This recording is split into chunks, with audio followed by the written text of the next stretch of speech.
All right, Joel Gausten here from joelgausten.com, back with my first podcast in about 2 months. And I wouldn't want to do it with anyone but my guests joining me for this conversation.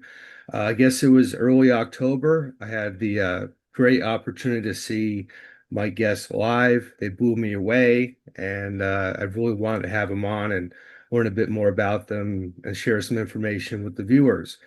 Without further ado, it's my pleasure to welcome Taylor and Ty from Genre is Death. Good evening. How are you? Good. We're How are you? good. Yeah, not bad, not bad. Yeah, excellent.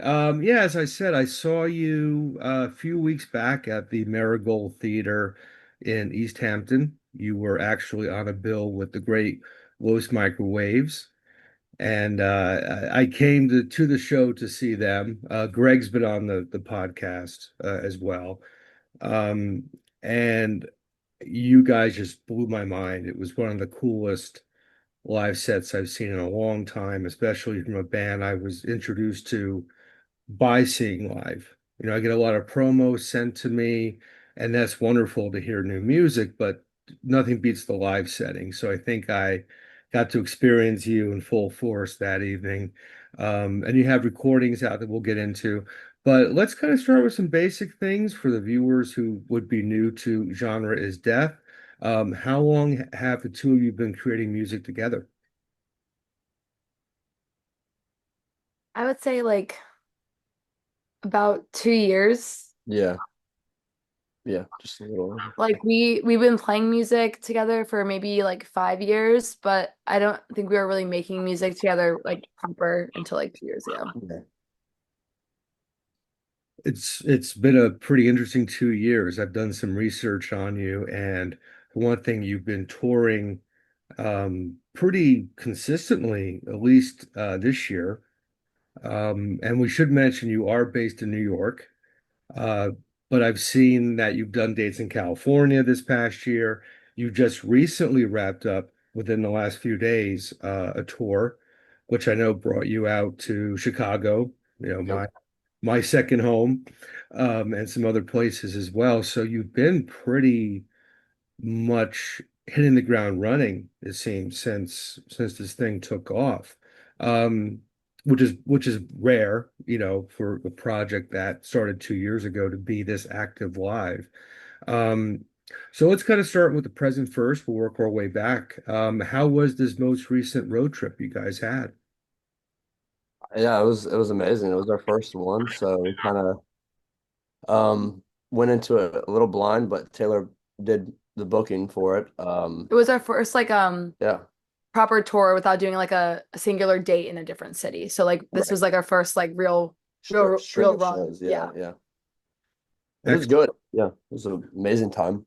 Yeah, hmm yeah. It was a lot of fun. I booked it like 6 months in advance. I started booking it in like late April. Learned a lot more about the booking process. Um, and people housed us in every city, Yeah. and we met a lot of cool people, and it was really fun. And it made me appreciate the efforts of booking agents because it was such a pain in the ass to book it, but it was also very, very much worth it in the aftermath. Yeah. Yeah, yeah, yeah. And the overall experience was, yeah, it was amazing. So yeah, so you did the entire thing yourselves. You coordinated the dates, you figured out where you're going to be sleeping that night, which is, critical when you're on the road. Um, how did those relationships develop to where you would be with people along the way, especially as a new-ish band, let's say? It's a good question. I think I was just like really I just like what do you mean like before the tour or like during it? I Well, guess. a bit of both. I know these days people have the internet and they have social media as a way to connect. When I was coming up in bands, it was always you're reading zines, you're pen paling people, and that's how it worked out.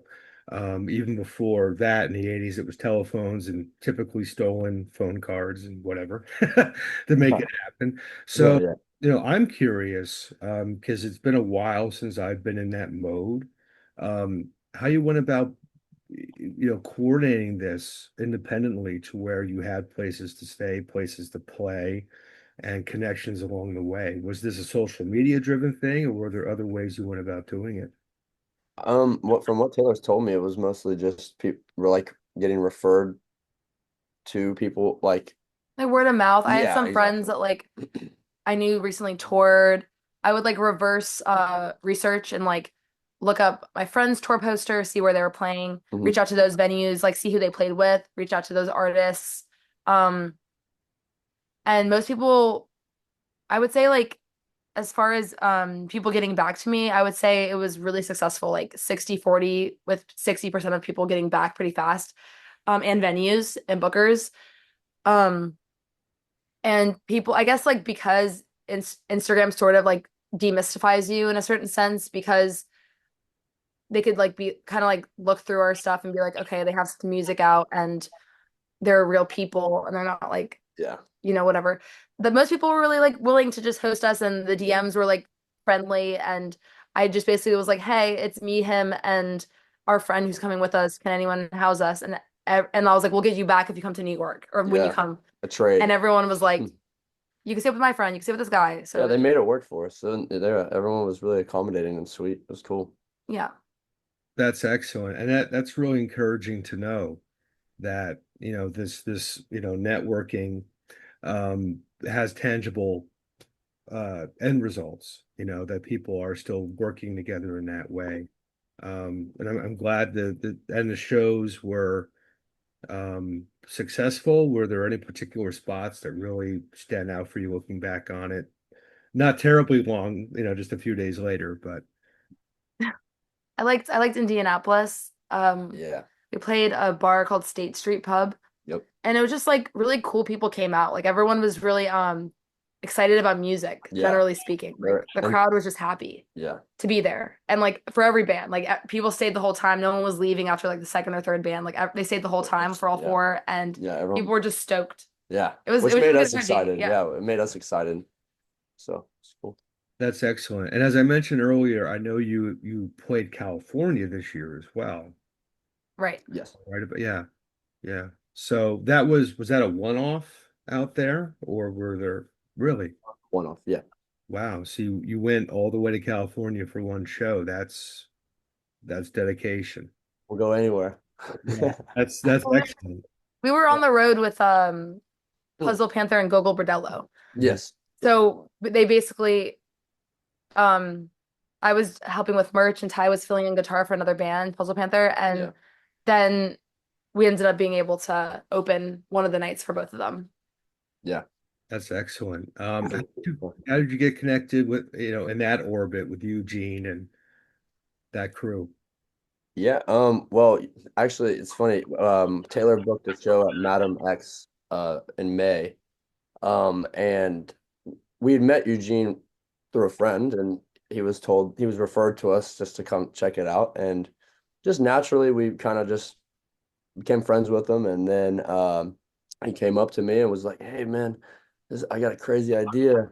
I have like this other project that I usually play guitar in, but I'm not gonna be able to do it. Do you want to do it? It's all the way in California, and I'll get you prepped up. Let's do it, whatever." And then I was like, "Yeah, man, I'm up for it." And then me and Taylor both went out there and just did it. It was fun. That's Excellent. kind of it, yeah. That's great. Um, I wanted to give the viewer an idea, if they haven't heard you yet, a bit about your sound. And I don't want to suggest you're entirely in this world because I do think you bring a lot of uniqueness to what you're doing. But as a reference point, I think it's fair to say anyone who's into Teenage Jesus and the Jerks, Confusion is Sex, Era Sonic Youth, Early Swans, Students in Neubauten, stuff like that, would find your music very comfortable in that sort of greater world of sound. Um, so I need to kind of get into your heads about the music itself.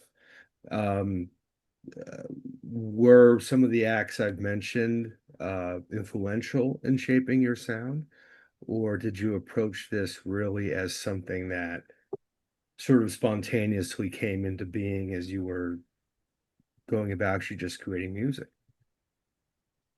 It's definitely it's more spontaneous, I would think, because although everyone tells us, well, like one thing is we love those artists, but for the most part we weren't.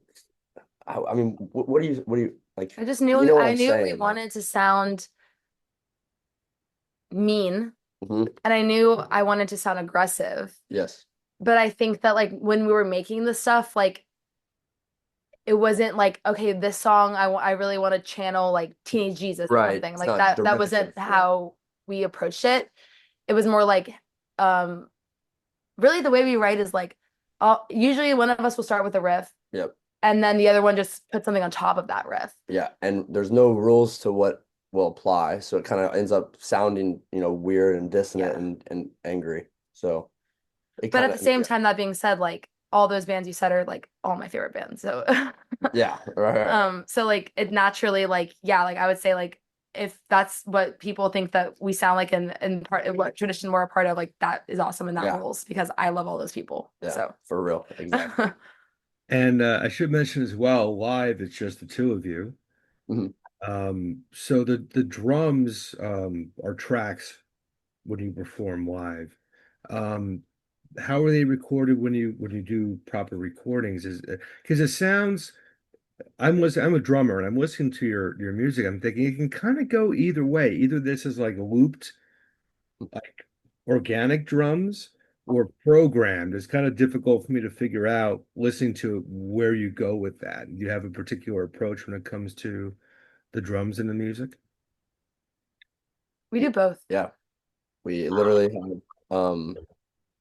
have a, yeah, like an old drum machine basically from the 80s that we just randomly bought out of what's the word I'm looking for? Yeah, Compulsion. compulsion. Yeah, there you go. Yeah, exactly.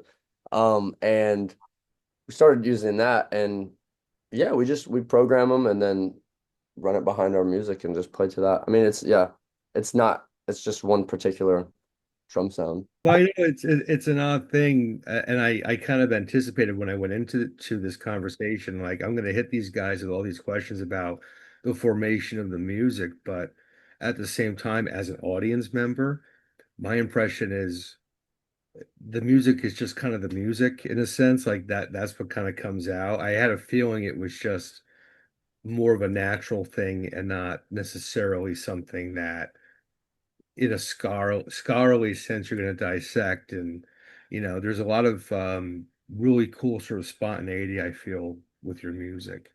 um and yeah, like I said, I'm very happy I saw it live as my introduction because there was a lot to take in. And as eclectic as that particular bill was, yourself, Los Microwaves, the other acts that night, um, you stood out because musically it was so visceral. That stood out for me, and I've always believed the more aggro someone's music is, the nicer they are as people.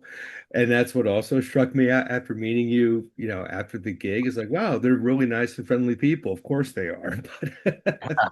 Expected, yeah.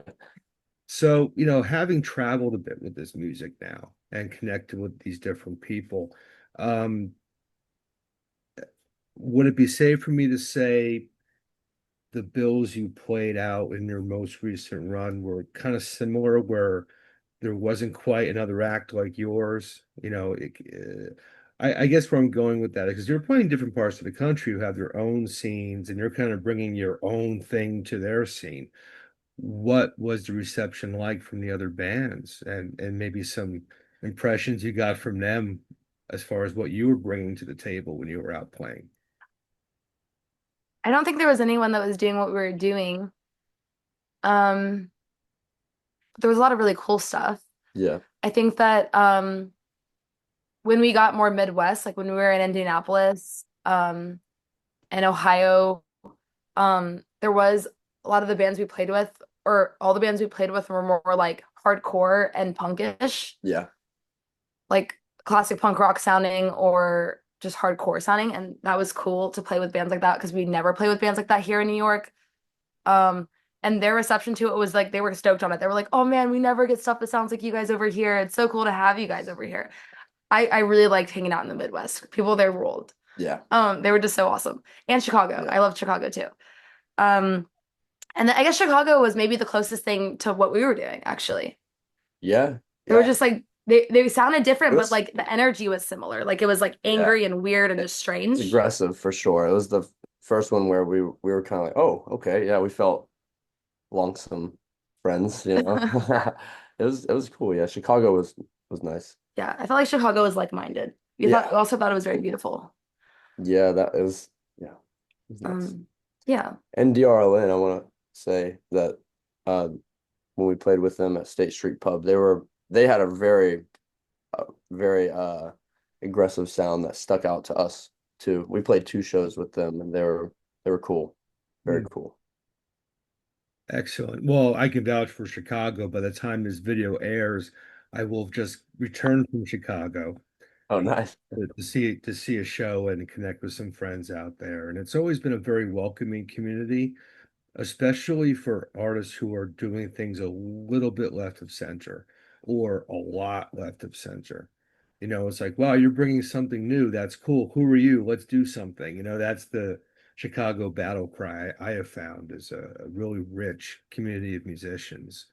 Um, I'm sure other places are as well. Sometimes, you mentioned Indianapolis, which isn't on anyone's bingo card for like, let's check out cool experimental music, but it makes absolute sense because those little weird pockets of people that you find across the country are really receptive to stuff like that.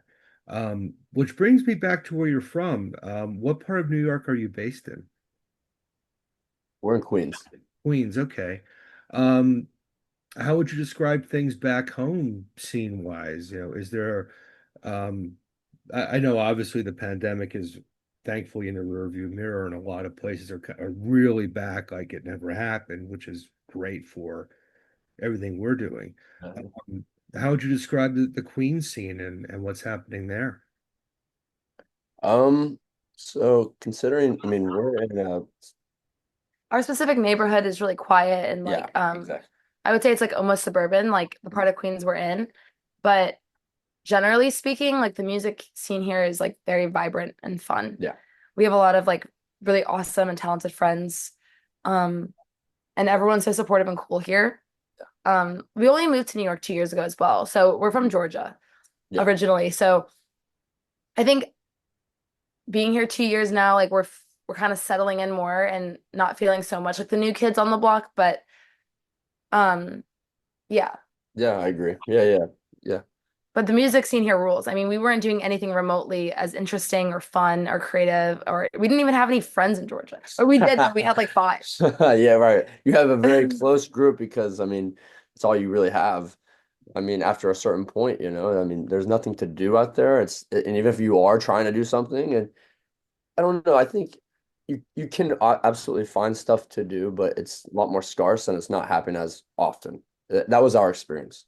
And so, yeah, when we came to New York, it was just like a complete um, wave of it all. And we were immediately into it and constantly just going out and meeting all these beautiful people. So it was cool. Yeah, I Yeah. mean, definitely a way to do it. Sometimes when people leave their home and jump into like a bigger pot, of things, they either get swallowed by the wave or they ride that wave, Mhm. and it really seems from what I've seen with what you've been doing, you're really hitting it. Like you've been traveling, you've been networking with people, you've been putting on excellent shows, you have cool recordings. It's like everything knowing what I know now, it seems like everything just sort of went boom when you arrived in New York. What led you guys to make the decision to move up north? Feel like we were mentally dying. Yeah. We were so bored. And I just felt like, oh my God, like this is my life. Like I'm doing nothing. It was so boring. I mean, we both were doing nothing every Yeah. day. Like wake up, get like Mexican food or like, Yes, whatever we like, and then just and then fucking like just absorb into our mattress and like it's terrible. I mean, it was like awesome, but like it was also terrible, like yeah, no, it's true um though. You're not it wrong. was like It's the we had to opposite. leave then or else I think we were just gonna like be so miserable. We were fed up. I mean, we've been doing it the whole time. I mean, our whole lives just kind of yeah. I don't know. It was just time to move. we felt New York was the one space we wanted to be in, and made it happen. And then Queens accepted us in. It was by luck and chance, and now we're here and we're happy. That's excellent. That's excellent. And you have put out an album as well, Mhm. since this journey began. It's called Talk, released on cassette. I guess it was roughly around this time a year ago. You put that out.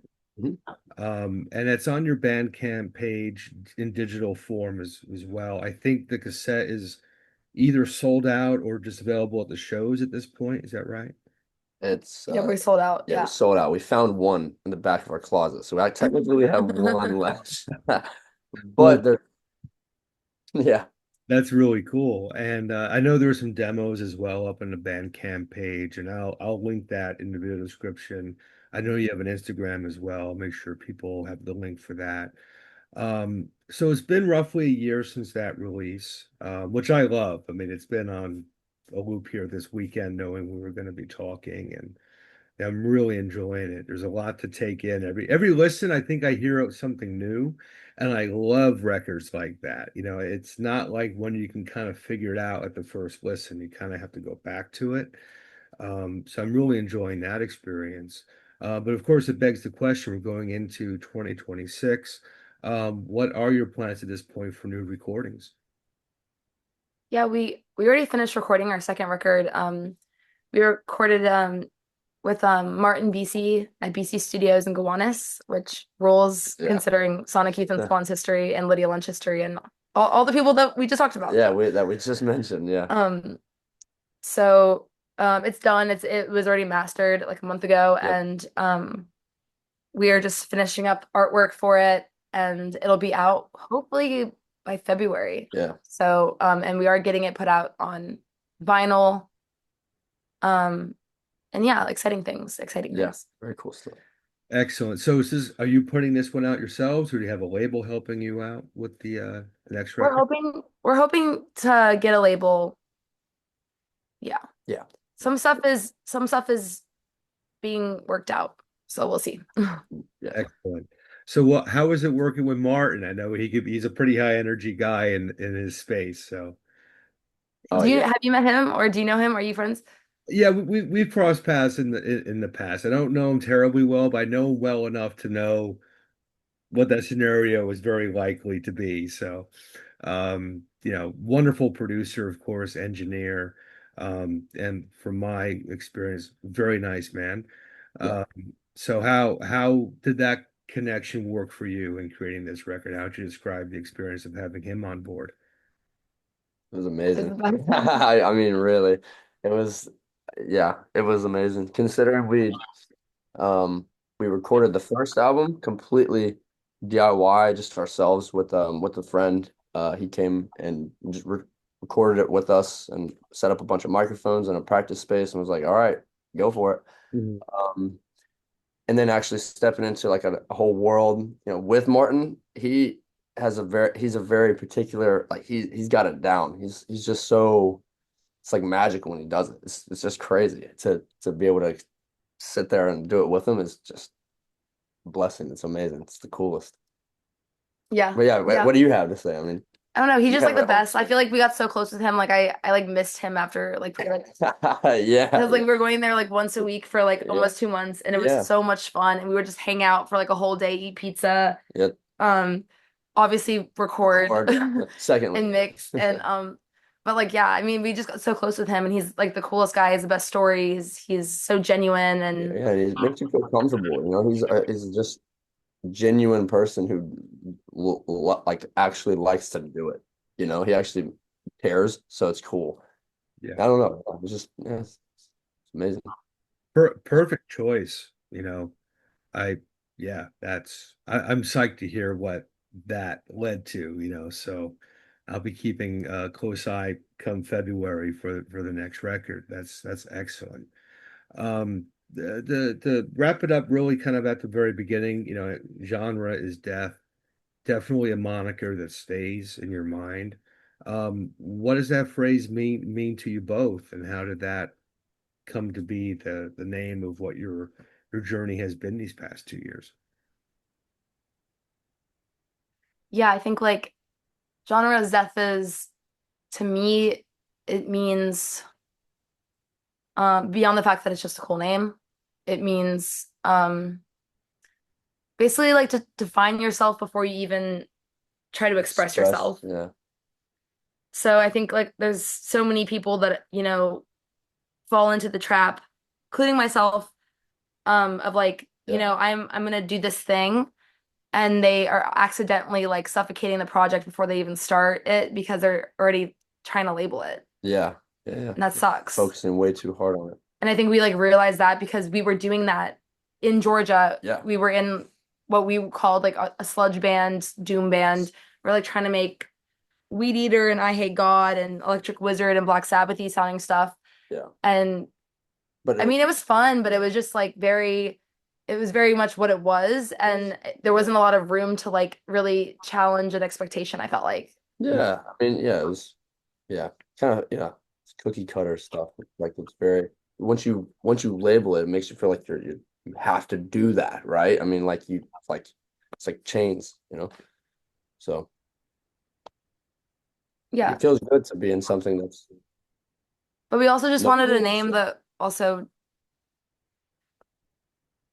Yeah, stayed in your brain and rolled off the tongue nicely. And yeah, having a good name is very important. yeah, and also yeah, just something to kind of Something that we were catch your proud of. yeah, yeah, Yeah, right? yeah, Like we exactly, wanted to wear a name with pride and like we are really proud of this name. yeah, So, yeah. It's yeah. yeah, Yeah, exactly. it's funny. I was mentioning to some friends I would be doing this podcast with you, and I said it's a band I discovered recently called Genre is Death. Everybody's like the same reaction. Oh, that's a cool name. Now you gotta listen to them. Here's the link. Yeah, yeah. So it definitely stays with people. And I would just encourage anyone who's familiar with my channel, who's watching this video, check out Genre is Death. I will have the links in the video description. I really have a lot of respect for you both. I love the story that led to this. You just kind of pulled up spokes and said time to go, and you hit the ground running. And you've got a fabulous sound. I adore. You're very nice people, and I know you're putting everything you have into this thing. So I wish you nothing but the very best. 2026 is, I'm sure, going to be a great year for this and for you both and your next record. And I'm just thrilled to have connected with you, and I wish you all the best. I'm really looking forward to what's to come. Thank you so much, Thank you. Joel. Thanks Yeah, for chatting with us. thank you, brother. Absolutely. My pleasure.